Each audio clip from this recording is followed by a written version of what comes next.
السلام علیکم اور یوٹیوب فیملی، کیسے ہیں آپ؟ امید کرتی ہوں اچھے ہوں گے۔ ایک نئی ویڈیو کے ساتھ میں آپ کے سامنے حاضر ہوئی ہوں۔ ویڈیو دیکھنے سے پہلے چینل کو سبسکرائب کر لیں اور بیل آئیکن کو پریس کرنا نہ بھولیں تاکہ آپ کو ہر نئی آنے والی ویڈیو کا نوٹیفیکیشن ٹائم پر ملتا رہے۔ تو چلتے ہیں اپنی ویڈیو کی طرف۔ متحدہ عرب امارات میں 28 نومبر بروز ہفتہ کو کرونا وائرس کے 1252 نئے کیسز ریکارڈ کیے گئے ہیں۔ متحدہ عرب امارات کی وزارت صحت کی جانب سے جاری اعداد و شمار کے حوالے سے بتایا گیا ہے کہ متاثرین کی مجموعی تعداد 1,66,502 تک پہنچ چکی ہے۔ پچھلے 24 گھنٹے میں 741 افراد اس مرض کو شکست دینے میں کامیاب ہوئے ہیں۔ اب چلتے ہیں اپنی اگلی خبر کی طرف۔ متحدہ عرب امارات کے پبلک پراسیکیوشن ڈپارٹمنٹ کی جانب سے ہفتے کے روز تازہ وارننگ جاری کرتے ہوئے عوام کو تنبیہ کی گئی ہے کہ کسی غیر قانونی سرگرمی کے لیے جعلی انٹرنیٹ پروٹوکول یا وی پی این استعمال کرنے پر آپ کو 5 لاکھ سے 2 ملین درہم کے درمیان جرمانے کی سزا ہو سکتی ہے۔ چلتے ہیں اپنی اگلی خبر کی طرف۔ اگر آپ ابوظہبی میں مقیم ہیں تو اپنے ایکسپائرڈ ڈرائیونگ لائسنس کی تجدید کرانا کوئی بڑا مسئلہ نہیں رہا۔ اب یہ پروسیس صرف 10 منٹ میں مکمل ہو جائے گا اور کہیں جانے کی ضرورت بھی نہیں ہے۔ سب کام گھر بیٹھے آن لائن ابوظہبی پولیس کی ویب سائٹ سے ہو جاتے ہیں۔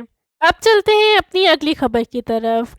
متحدہ عرب امارات میں نیشنل سینٹر آف میٹرولوجی کی جانب سے بتایا گیا ہے کہ آج صبح کئی علاقوں میں گہری دھند چھائی رہے گی، جس سے ڈرائیورز کو خاصی پریشانی کا سامنا کرنا پڑے گا۔ آج مملکت کے بہت سے مقامات پر بادل چھائے رہیں گے، جس کے باعث کچھ ساحلی علاقوں سمیت مشرقی علاقوں میں بھی ہلکی ہلکی بارش کا امکان ہے۔ متحدہ عرب امارات میں ابوظہبی نے عالمی سطح پر ویکسین کی تقسیم کے لیے دی ہوپ کنسورٹیم کا آغاز کر دیا ہے، جو ویکسین کی دنیا بھر میں ترسیل ممکن بنائے گی۔ نہایت ہی افسوسناک خبر دیتے ہیں۔ متحدہ عرب امارات کی امارات فجیرہ کے جمعہ بازار میں آگ بھڑک اٹھنے سے 4 دکانیں جل کر خاک ہو گئیں۔ چلتے ہیں اپنی اگلی خبر کی طرف۔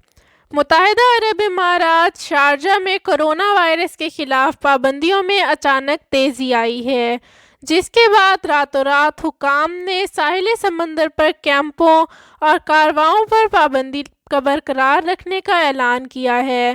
شارجہ پولیس نے جمعہ کو ٹویٹ کیا اور بتایا کہ شارجہ ایمرجنسی بحران اور ڈیزاسٹر مینجمنٹ ٹیم نے تصدیق کی ہے کہ رات کو ساحل پر کیمپنگ کرنے پر پابندی اگلے نوٹیفیکیشن تک جاری رہے گی۔ یہ فیصلہ شارجہ کے ساتھ ساتھ فجیرہ اور راس الخیمہ نے بھی کیا ہے۔ فیصلوں کا مقصد رہائشیوں کو کرونا وائرس کے پھیلاؤ سے محفوظ رکھنا ہے۔ اگر میری ویڈیو اچھی لگی ہو تو لائک، شیئر اور سبسکرائب کرنا نہ بھولیں، اور مجھے انسٹاگرام اور فیس بک پر بھی آپ فالو کر سکتے ہیں۔ ان کے لنک ڈسکرپشن باکس میں موجود ہیں۔